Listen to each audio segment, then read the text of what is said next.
थे। जिन्ना की यह मंशा थी कि एक अलग देश मिल जाए ताकि गांधी की तरह जिन्ना भी उस देश के लिए महान हो जाए। लेकिन क्या हिंदू महासभा की भूमिका उसमें, कांग्रेस की भूमिका उसमें, नेहरू जी की भूमिका उसमें, पाटिल जी की भूमिका उसमें उतनी ही थी जितना किताब में पढ़ाया जा रहा है स्पेशल मॉड्यूल में? विद्यानाथ जी, देखिए, मैं बहुत तथ्यात्मक एकदम प्राइमरी सोर्सेज से अपनी बात कहूंगा, बड़े ध्यान से उसको मैं चाहता हूं कि आपके माध्यम से दर्शकों तक आपके ये बात पहुंचे।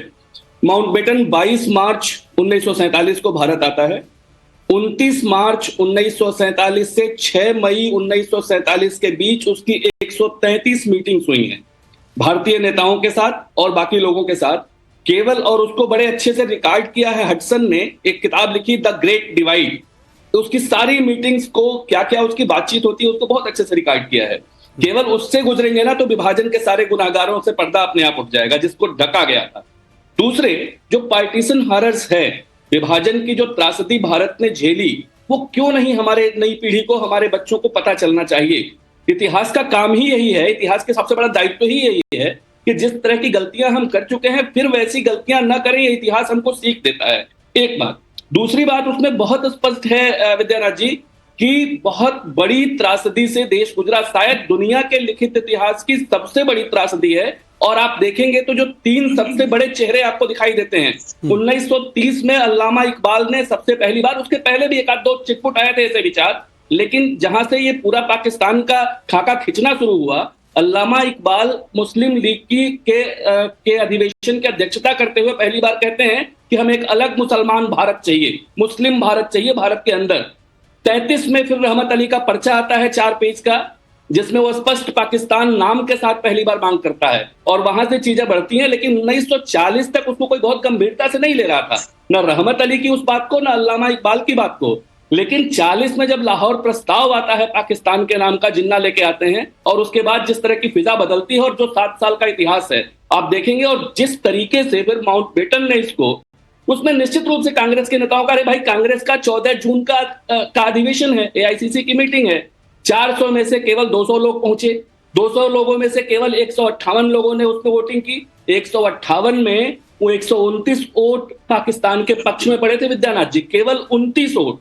158 वोट्स में से केवल 29 वोट पाकिस्तान के विपक्ष में पड़े। जिम्मेदार कौन है स्पष्ट हो जाएगा। 173 बैठकों से गुजरिए स्पष्ट हो जाएगा। और ये कोई, मैं फिर कह रहा हूं, ये छोटी मोटी त्रासदी नहीं थी विद्यानाथ जी। दुनिया के लिखित इतिहास में इस तरह की कोई त्रासदी नहीं है जिसमें देश को झोंक दिया गया था। किसी को कोई अंदाजा ही नहीं था। एक बात और मैं आपको बताऊं, बस 10 सेकंड और दे दीजिएगा। 1960 में पंडित नेहरू जी का लियोनार्ड मोस्ले नाम के एक जर्नलिस्ट ने इंटरव्यू किया। वो इंटरव्यू पढ़िए, उसमें वो पूछता है कि ऐसी क्या जल्दी थी, क्यों आपने पार्टीशन होने दिया, आपने इतना भी समय आप लोगों ने क्यों नहीं दिया कि कोई एक इतना बड़ा ऑपरेशन करने जा रहे हैं, उसमें कम से कम उसके टूल्स तो स्टेरिलाइज कर लिए जाए, सही तैयारी तो कर ली जाए, शांतिपूर्ण तरीके से दोनों तरफ के लोगों का स्थानांतरण हो सके, ये तैयारी तो कर ली जाए। आपने क्यों नहीं इतना धैर्य रखा? उन्होंने कहा कि हम थक चुके थे, हमें छिटपुट खबरें आ रही थी सांप्रदायिक दंगों की, और हमें लगा कि ये हमारे लिए बेहतर रास्ता है। हम फिर जेल जाने को तैयार नहीं थे। तो राष्ट्रीय नेता उस समय जेल जाने को तैयार नहीं थे, इसलिए इस दशा में भारत को झोंक दिया गया, जिसमें 12 से 15 लाख लोगों की हत्या हुई। 12 से 15 लाख लोगों की हत्या हुई। जल्दी से जवाब। देखिए विद्यानाथ झा जी, पत्रकार महोदय बैठे हैं, पता नहीं कहां से हैं, एक इतिहासकार बैठा दिए हैं, बीजेपी के तो हैं, वो तो परोक्ता भाई धनंजय जानता हूं, आप भी पत्रकार है जानता हूं। इतिहास की बात कर रहे हैं, इतिहास की, इनके पता नहीं बाप दादा ने जब इतिहास देखा नहीं देखा, पर आज इतिहास की कर रहे हैं। 20-25 साल पुराने लोग हैं। इतिहास तो ये पढ़ाओ आज के बच्चों को कि चुनाव आयोग से मिलकर वोट कैसे चोरी करी जाती है, शर्मा जिसका फुल फॉर्म जानते हैं, कैसे लूटी जाती है, लोकतंत्र संविधान का कैसे अपमान करा जाता। इतिहास एक सेकंड पढ़ाना चाहिए, देश को लूट रहे हैं, जिसकी पोल राहुल गांधी ने खोली, यह भी इतिहास बन रहा है। आईसीएचआर कैसे चोरी करते हैं मिलकर। एक सेकंड ओम जी, एक सेकंड रुक जाइए, इस पर भी चर्चा करो। एक सेकंड रुकिए आप, लेकिन जगदीश शर्मा जी, अरे भाई नेहरू जी ने देश बना कर दिया, आप लोगों ने लूट लिया, आज आप अपनी झूठ बोलकर सत्ता में आ गए। छोटे से बड़ा हर आदमी झूठ बोल रहा है। अरे कितनी झूठ बर्दाश्त करेंगे हम? हर आदमी झूठ बोलने बैठा है, इतिहास पढ़ा रहे हैं। खुद पढ़ा रहे हो, हमें इतिहास पढ़ा रहे हैं। ICHR का फुल फॉर्म बताइए। बनाया था भारत नेहरू जी ने। जगदीश जी, इसका मजा आप ले रहे हो। जगदीश जी, ICHR का फुल फॉर्म बताइए। थोड़ा पढ़ लिया कीजिए, थोड़ा पढ़ा कीजिए। एक सेकंड, थोड़ी किताबें भी खोला कीजिए साहब। ये आप बताइए, मुझे नहीं पता। अनपढ़ लोगों को बुला लेते मुझे हैं नहीं आप। पता, मुझे पता जगदीश जी, है। ICHR का फुल फॉर्म बता दीजिए, आपको समझ में आ जाएगा कि जिनको आप सुन रहे थे वो कौन है। सारी संस्थाओं को बेच रहे हैं, जगदीश सारी भाई, संस्थाओं को बेच रहे हैं, जगदीश हर इतिहास को बदलने की कोशिश कर रहे हैं। जगदीश मैं भाई, बता रहा हूं भाई, जगदीश वोट शर्मा चोरी जी, कर बैठे लोग। जगदीश शर्मा जी, ICHR का बर्दाश्त फुल नहीं फॉर्म करेगा। बता दीजिए, आपको समझ जी, में आ बोलिए। जाएगा। डॉक्टर ओम जी उपाध्याय कौन है? जी, ICHR का फुल फॉर्म पता है? अरे भाई मैं नहीं बताऊंगा ना, मुझे पता। मुझे ये पता कि नेहरू ने देश बनाया था, मुझे ये पता है। इनका हर आदमी झूठ बोलता है। इसका मतलब इतिहास ये है की कि बात आपको करें, कुछ नहीं मैं पता, किसी गारंटी की कोई बात नहीं कर रहा। अगर कुछ वोट कोई लूट बताने लिए, की, चोरी समझाने की, पढ़ाने की कोशिश कर रहा है, तो आप लोगों के पास एक लाइन है जगदीश शर्मा जी, आप ये लोग झूठ है, झूठ है, झूठ है।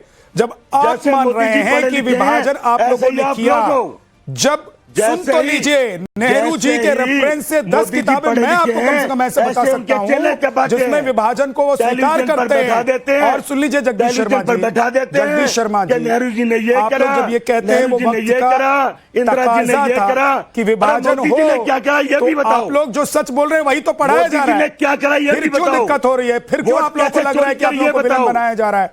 जब आप लोगों ने इतिहास में लिखो, अपनी किताबों में आप लोगों ने इतिहास में किया तो देश वो पढ़ेगा, देश उबल रहा है, वो जानेगा। जगदीश जी, देश शर्मसार है। चिल्लाइए मत। जो नथुराम गोडसे के मंदिर तुम्हारे लोग बनाते हैं और बाबू कुशवाहा को हमारा आदमी बताते हैं। एक नंबर अरे कांग्रेस पार्टी का नेता है भाई, गजब हाल है। डॉक्टर सतीश कांग्रेस पार्टी का नेता है, सारे मिलकर झूठ बोल रहे उसे हो। कमलनाथ पकड़ लाए और मैदान में सारे उसको झूठ बोल रहे हो। है। जगदीश प्रकाश जी, श्रीमती सोनिया शर्म गांधी ने करो उसे भाई, सवाल शर्म उठाकर करो। उस पार्टी में। डॉक्टर सतीश प्रकाश जी, आप सहमत हैं ओम जी उपाध्याय के रेफरेंसेस जितने उन्होंने दिए हैं उनकी बातों से? और सच क्या यह नहीं है कि इस देश का बंटवारा हुआ और उसमें कांग्रेस की भूमिका थी? गांधी जी तैयार नहीं थे, पटेल जी भी तैयार नहीं थे, और विभाजन के पीछे सिर्फ और सिर्फ कांग्रेस और नेहरू जी थे। क्या यह सच है या नहीं है? देखिए, भारत का बंटवारा हुआ, ये सच्चाई है।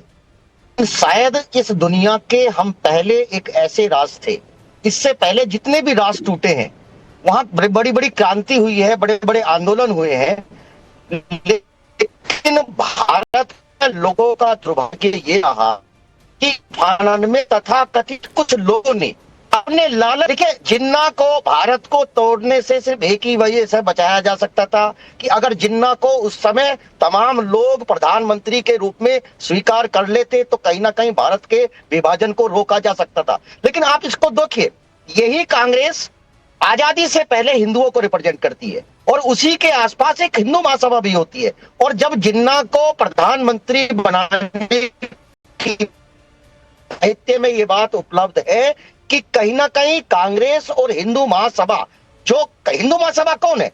श्यामा प्रसाद मुखर्जी कौन है?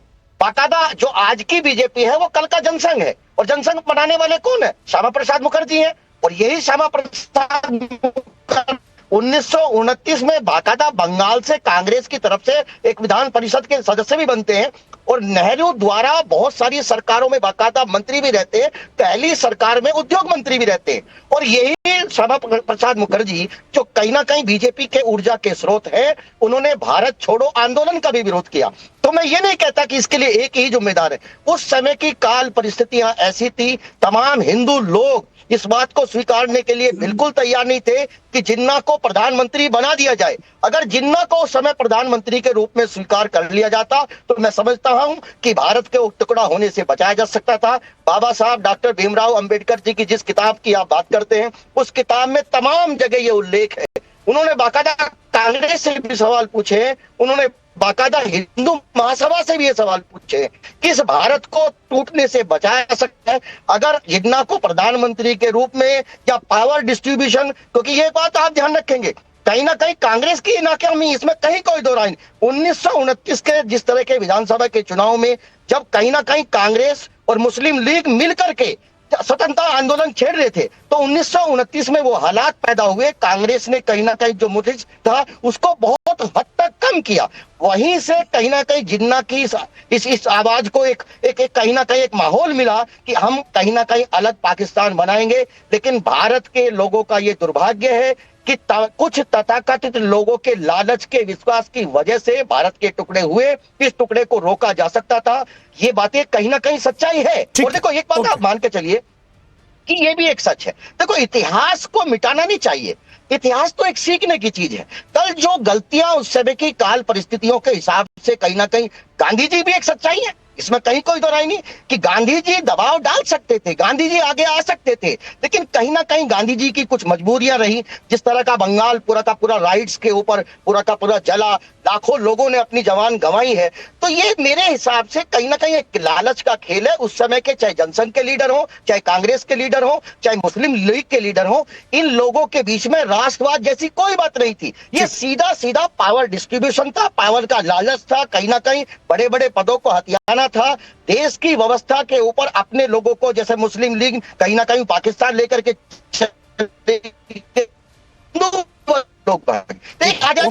जवाब देना चाहते हैं आपको, लेकिन उससे पहले पवन राव जी, आपके नेटवर्क में कुछ दिक्कत आ रही है सर।